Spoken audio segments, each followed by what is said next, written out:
Good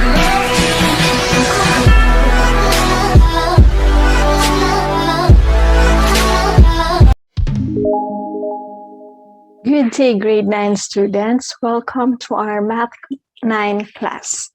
And for today's video, we're going to discuss another chapter, which is all about trigonometry. Okay?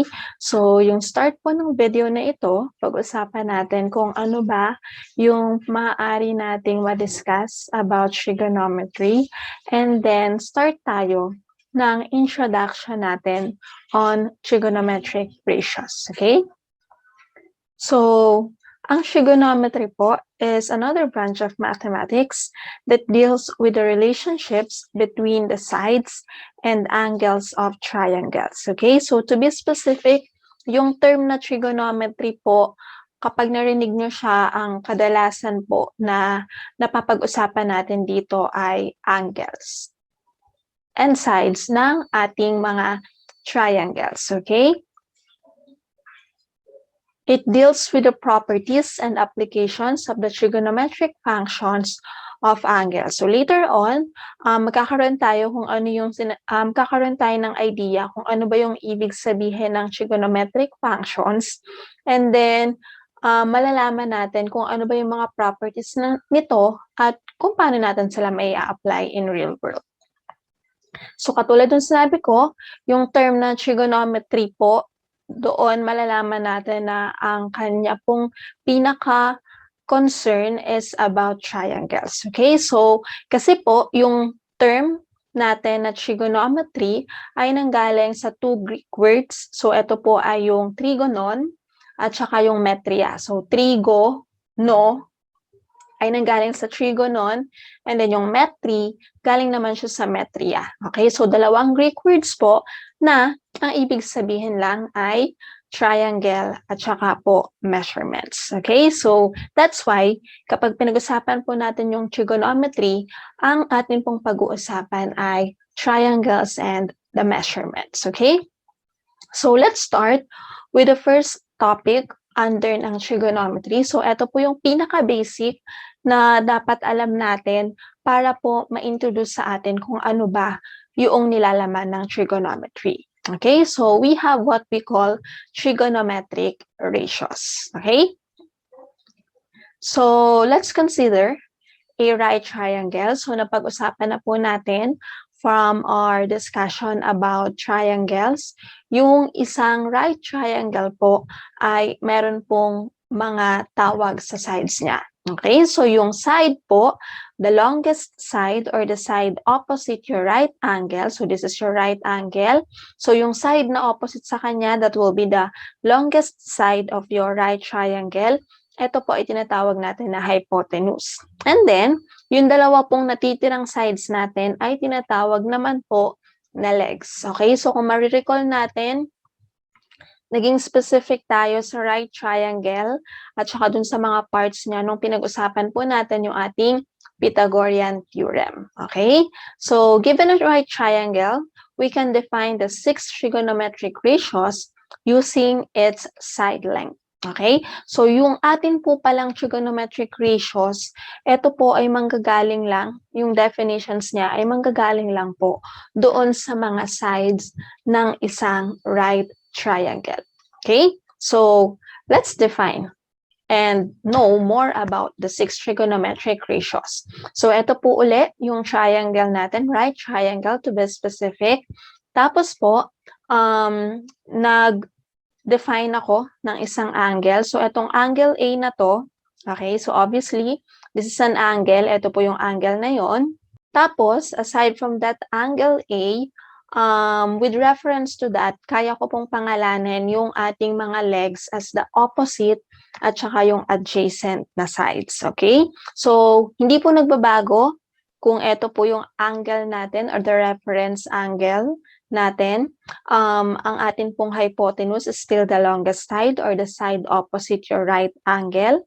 Tapos, kung ito yung angle na kino-consider natin, ito pong side na to, yung isang leg natin kanina, siya na po yung ating magiging adjacent side. Okay? Tapos, obviously, yung another leg natin ngayon, that will be the opposite side of your angle A. So, kasi ito yung ating angle A, di ba? So, ang opposite side niya ay itong another leg na ito. Okay? So, ang ibig ko lang pong sabihin, kapag po nag-define tayo ng isang angle, aside from the right angle, doon sa ating right triangle, pwede po nating malaman syempre yung adjacent at saka yung ating opposite sides. Okay? Depende doon sa angle natin. Kasi yung hypotenuse natin, hindi naman po mababago yon kahit na aling angle yung ating i-define. Okay? So, puntahan na natin yung 6 na trigonometric ratios natin. So, we have what we call sine. So, that's the first one. And then the other one is cosine. The third one is tangent. The fourth one is cosecant. The fifth trigonometric ratio is secant.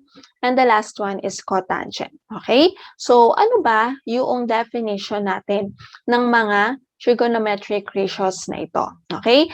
Makakapag-define ka lang nitong 6 trigonometric ratios na to or malalaman mo lang yung value ng 6 trigonometric ratios mo kapag alam mo yung adjacent at saka yung opposite sides natin.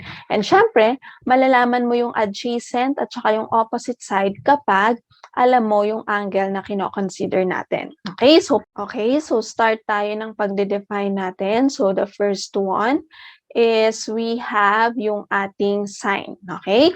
So kapag sinabi daw po nating sine, yung definition lang na gagamitin natin is the opposite side over the hypotenuse. Okay? So ito yung angle na kino-consider natin dito. So kapag sinabi nating opposite, ito yung opposite side niya. So meron pong value yung ating opposite side. That's the measurement of your opposite side. And then, divide natin doon sa measurement ng iyong hypotenuse. Okay? So kaya nga po siya tinawag, kaya sila tinawag na ratio kasi you're actually comparing the values of your or the measurements of your opposite side and your hypotenuse. Okay? Kaya siya trigonometric ratios. Okay? And then, kapag sinabi naman natin cosine, it is actually the adjacent side over your hypotenuse. So, kung ito yung kino-consider natin na angle, ito yung adjacent side niya, kung ano man yung measurement na yon, over kung ano man ang measurement ng ating hypotenuse. Let's have the third one. So we have tangent, and that is defined as opposite over your adjacent side. Okay, so again, if this is your angle, you just have to get your opposite side, the measurement of your opposite side over the measurement of your adjacent side, makukuha na natin yung value ng ating tangent A. Okay? So, ito pong tatlong to, yung pinaka main natin na trigonometric ratios kasi po, etong tatlong natitira na to, lahat po yan ay reciprocal na lang po nung mga naunang ratios natin. Okay? And actually, para po madali nating matandaan, etong mga definitions ng sine, cosine, and tangent, meron po tayong mnemonics na ginagamit dito. Hindi ko lang alam kung narinig nyo na siya. Okay? So, ito po yung tinatawag natin na SOHCAHTOA. Okay? So, paano siya naging mnemonics para po dito? So, S is for sine. Ibig sabihin, opposite over hypotenuse. C is for cosine. That's adjacent over hypotenuse. T is for tangent. That's opposite over your adjacent side. Okay? So, ito po yung madalas natin ginagamit para po hindi natin makalimutan yung definitions ng tatlong trigonometric ratios na ito. Okay? And then yung tatlong titira, lahat po yun reciprocal na lang. So, idiretso po natin yung pagbibigay natin ng ating mga definition. Okay? So, ang cosecant po is actually the reciprocal of your cosine function. So, kapag sinabi nating reciprocal, ibig sabihin nun, kung ito yung definition ng ating sine, para malaman mo yung definition ng cosecant, kunin mo lang ang reciprocal nito. Okay? So, the definition of your cosecant will be the hypotenuse over yung ating opposite side. Okay? Again, ito pa rin po yung kino-consider natin na angle. Okay? And then, let's move on with the fifth one. So, we have secant. So, ang secant naman po is the reciprocal of your cosine. Okay? So, again, kung reciprocal siya, just have to get the reciprocal of this definition. So magkakaroon tayo ng hypotenuse over your adjacent side. Okay? That will be the definition of your secant. And then lastly, obvious naman po, yung cotangent is the reciprocal of your tangent. Okay? So get the reciprocal of this definition. So magkakaroon lang tayo ng adjacent over yung ating opposite side. Okay? So ito pong lahat ng ito, yung makakatulong sa atin para malaman po natin yung 6 na trigonometric ratios ng isang given angle sa isang given right triangle. Okay? Para mas maintindihan po natin kung paano nag-work yung 6 na trigonometric ratios natin and their definitions, bigay po tayo ng example. So given a right triangle with the following measurements, find the 6 trigonometric ratios. Okay, so ito po yung ating right triangle. Tapos po, dinefine ko na po dito yung ating angle na kino-consider. Okay, so find the 6 trigonometric ratios of your angle theta. So dadagdagan ko lang nun, angle theta. Okay, so the measurement of your hypotenuse, ito yun, yung longest side natin, obvious naman, is 13 units. Tapos, kung ito po, ang ating angle na kino-consider, katulad po kanina, this will be your opposite side. And then, eto namang side na to, ang ating magiging adjacent. Okay? So, importante po na alam natin kung nasaan yung ating angle na nire-refer natin o yung reference angle natin para alam mo kung alin yung opposite at adjacent side. Okay? So, dahil alam na po natin yung opposite at adjacent side natin, let's get yung ating mga trigonometric ratios. So, first one is yung sine. So, yung ginagamit po natin para sa sine ay SIN lang.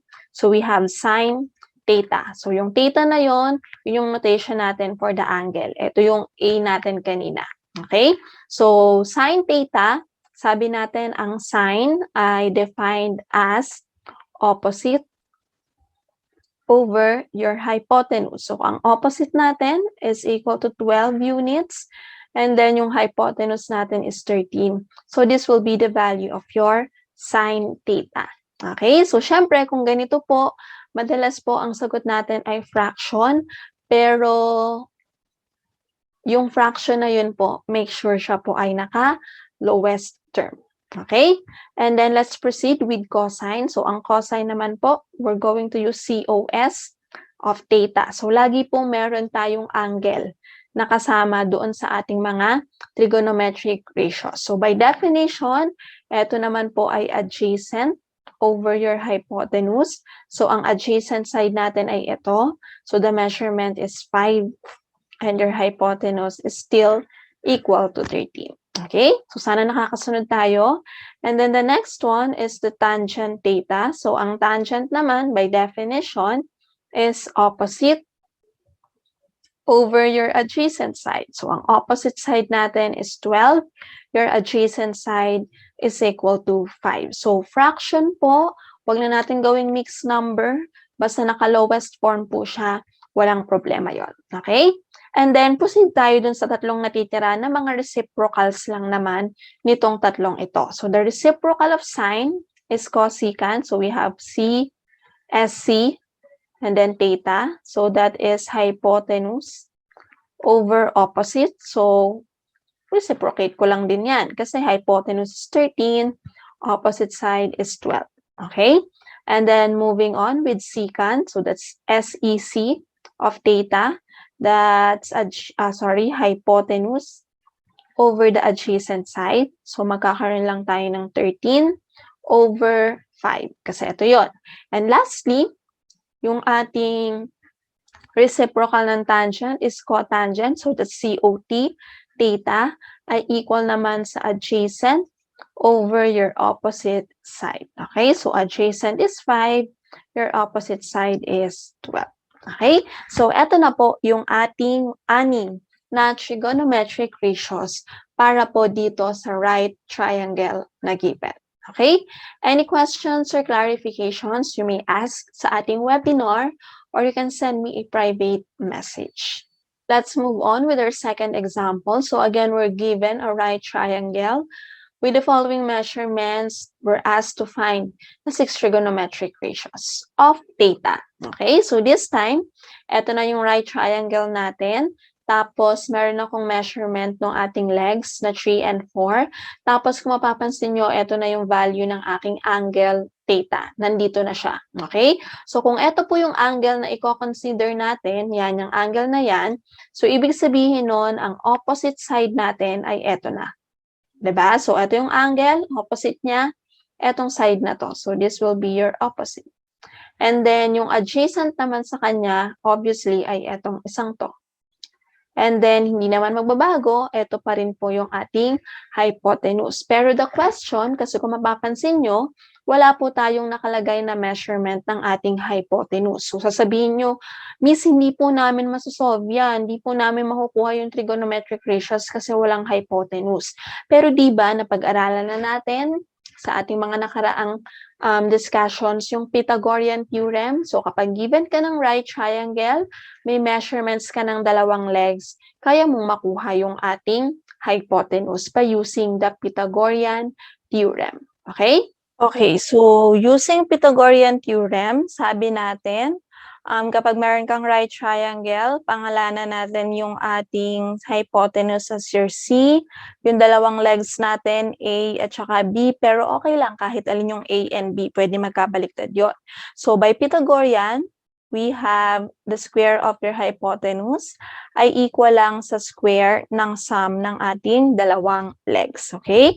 So, ang C squared natin ay equal lang sa, we have 3 squared plus 4 squared. So, C squared is equal to 9 plus 16. That's equal to 25. And to get the value of C, let's get the square root of this one. So, the square root is actually equal to 5. So, ang kukunin natin is positive 5 kasi we're talking about the measurement of a side. Wala naman po tayong negative na measurement. Okay? So, from that, meron na po tayong value or measurement ng ating hypotenuse which is equal po to 5. So, wala na tayong problema. This side is your adjacent side and then this side will be your opposite side and your hypotenuse is equal to 5 units. So, kaya na po nating gamitin yung ating mga definitions to get the 6 trigonometric ratios. Okay, so let's start with sine theta. So, ang sine uli is opposite over hypotenuse. So, your opposite is 4. Your hypotenuse is 5. So, we have 4 over 5. Okay, nakasimplify naman siya. So, wala tayong problema. And then let's have cosine of theta. So cosine is adjacent over hypotenuse. Your adjacent side is 3 units. Your hypotenuse is equal to 5. And then next one is the tangent theta. So tangent is defined as opposite over adjacent. So we have opposite over adjacent.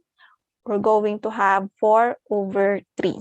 And then, proceed tayo dun sa last 3 na mga reciprocals lang naman itong unang tatlo.